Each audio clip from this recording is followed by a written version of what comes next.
Hello everyone and welcome to my channel. Today we're going to be focusing on a follow-up date based off of the original date we had on the speed dating we did back on February the 14th for Valentine's Day. Here's a quick overview of the participants in our speed dating game. Today we're only going to be focusing on 4 of them. First up we have Brinna, who didn't put this on her application, but she's actually a school teacher at the BDT Elementary School. Brenna's love language is words of affirmation, and her number one turnoff is liars. Next up, we have April, who is the BDT's bank teller. April's love language is physical touch, and her turnoff, the number one, is kids, which is a little ironic if you know her backstory. Next up, we have Ian, who is a pro football player. Ian's love language is physical touch, and his number one turnoff is gold diggers.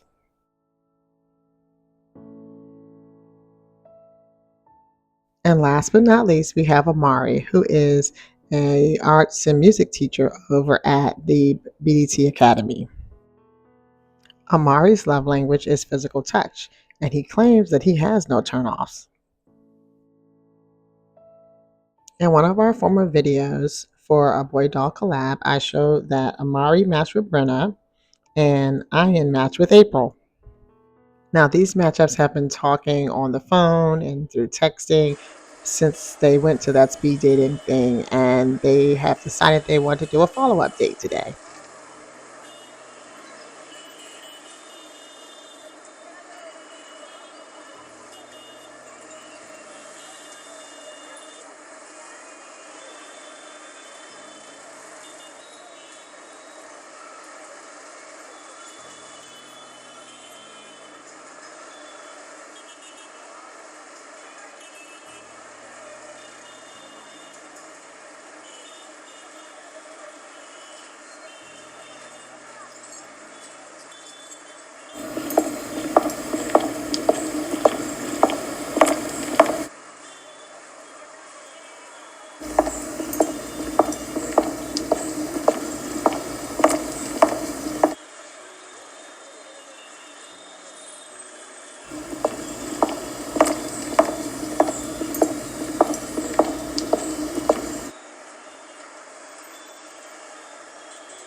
Excuse me. By any chance, is your name Brinna?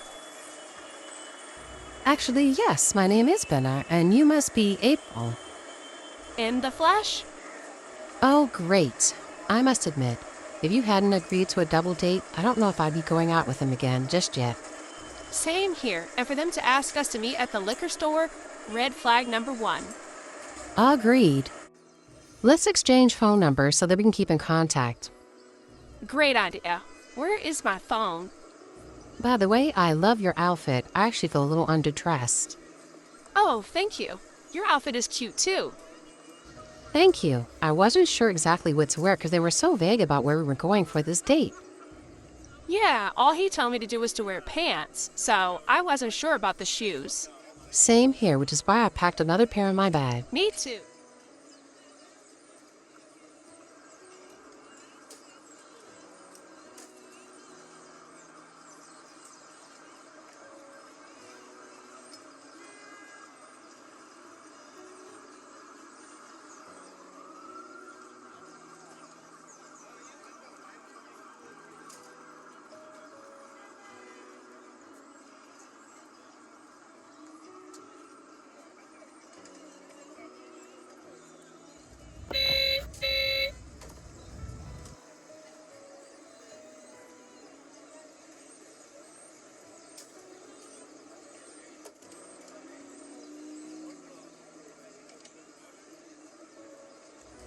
Hey, Ian, do you see them anywhere?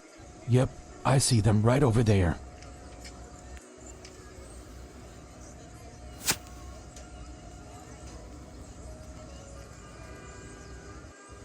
Does that bus not have a driver? Must be one of those self-driving cars. I'm not sure about this.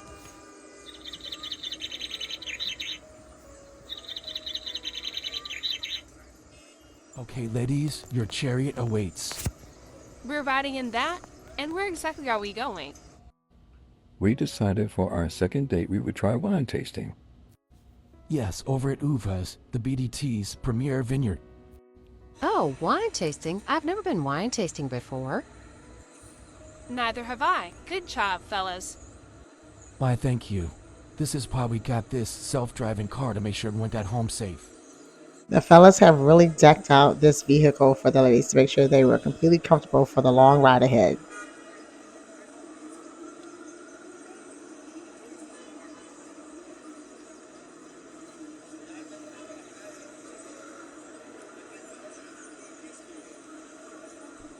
With everyone all saddled up and buckled in, I close the door and send these dolls on their second date to the vineyard.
Lucia, along with her mother, Ressa, and her cousin, what is his name again? I can't remember. I don't think I ever gave that boy a name. Oh, Julio. Yeah, they went and used his face sculpt for his name, Julio. They're waiting, and here comes the bus now, dropping off their wine tasters for today's event.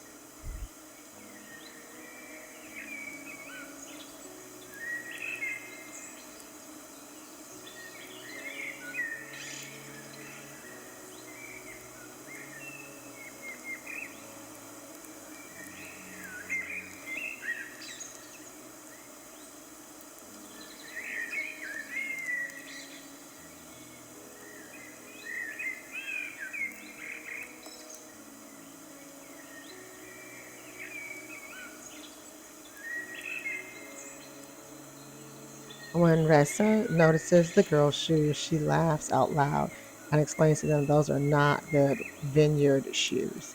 Lucia can't help but to laugh at the situation because she knows she wears high heels, but she's been trained to walk in them around the vineyard. And these girls, these city girls, definitely have not. Lucky for them, just like the girl said, they had packed an additional pair of tennis shoes in their bag, and the guys are more than happy then to help them change out their shoes from the heels into the tennis shoes to be more comfortable for this tour.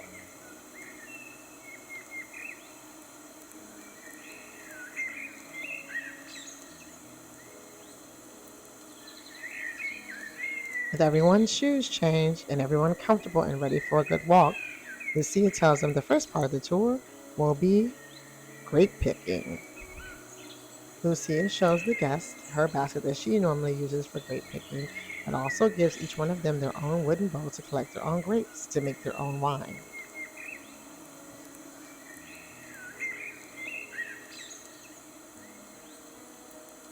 As Lucia makes her way through the vineyard, she shows all of the different landscapes and all of the different grapes that are available for them to pick and tells them to pick them as leisure, showing them which ones are the best ones to pick, which ones are juicier, and which ones are a little more tart, depending on the flavoring they want for their wine.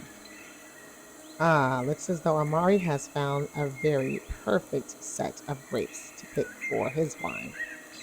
Lucia confirms it. This is the best one for him.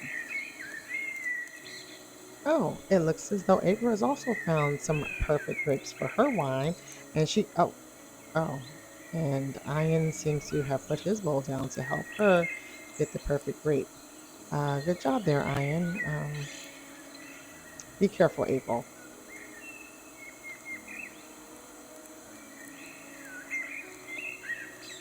Once all of the visitors have collected as many grapes as they can, Lucia explains to them that they won't be actually tasting these grapes because it takes a while for the grapes to ferment to make the wine, but she can get a good idea of what they might like based off the grapes that they selected and is willing to show them a few different options in the wine testing. We just have to go over to the wine tasting area.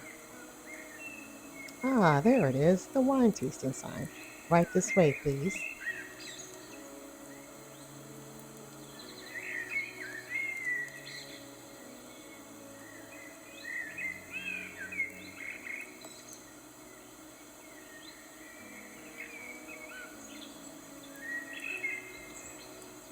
Julio, Lucia, and Tessa have set up a beautiful pergola area for them to enjoy their wine and set out some little info booklets for them to know more about the wines they'll be tasting today.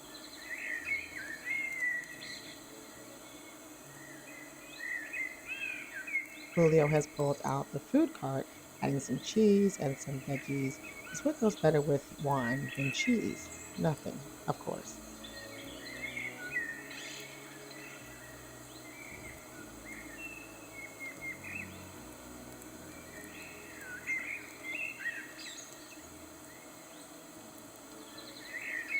Lucia hands out a wine tasting chart to show her guests the best way to taste each of the different wines that she has to offer today.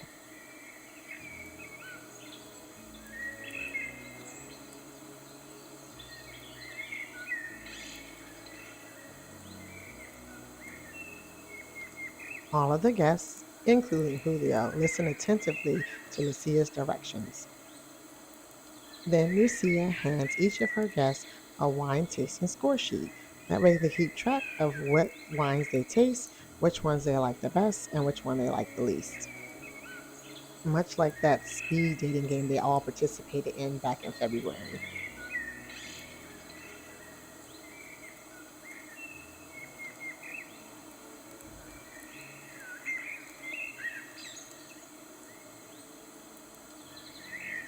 Then Lucia hands out the wine list to show each of the four wines that she will have the guests taste today.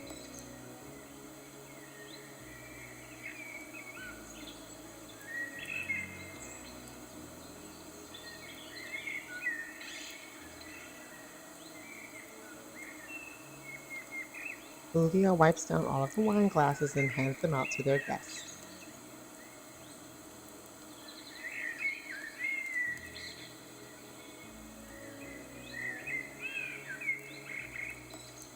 Then he serves some cheese and bread to go along with the wine.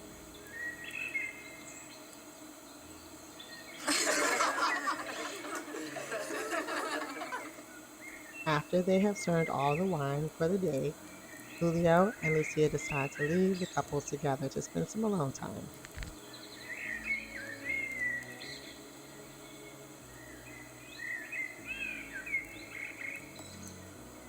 Amari and Ian decide to order some sandwiches for themselves and the ladies to help sop up a bit of that wine to cure some of that.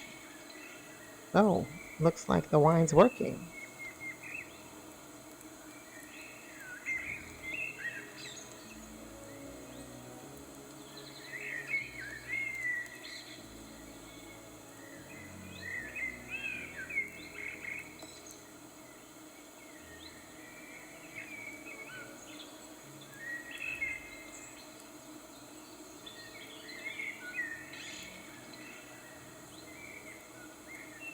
By the time the self-driving van arrives to pick them up, none of them are ready to leave yet and decide they need to take some pictures before they go.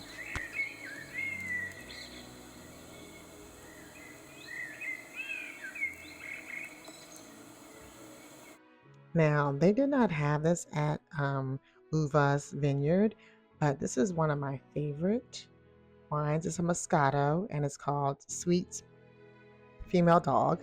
And I think it tastes delicious. And of course, it's pink. So I was had to get some. I think I'm going to make some for the Barbies later.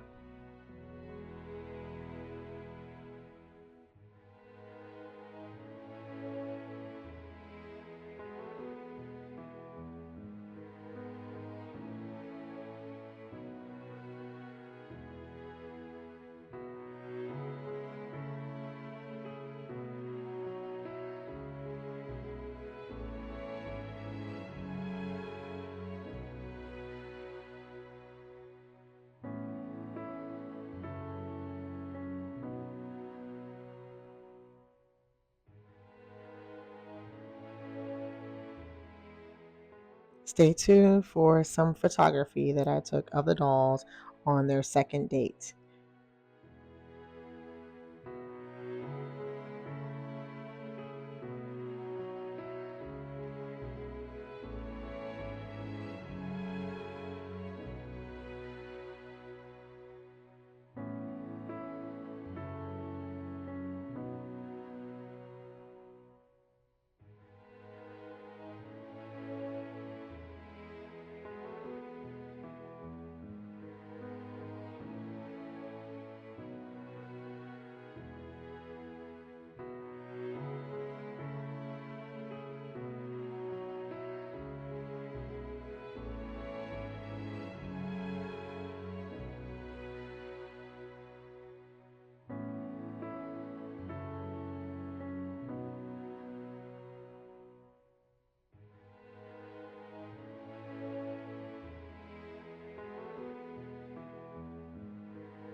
Here are some behind the scenes photos of the way that I set up this backdrop for the vineyard. I've done this before, but normally I use it on a table space.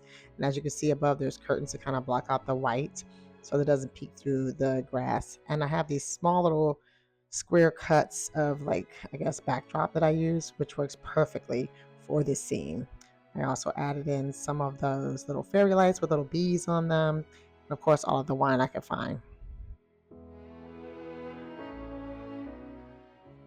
Thank you for joining us, and if you have enjoyed what you've seen here today, please remember to comment, like, share, and subscribe. And we will see you here next time on At Mama Bear Jenny Dolls.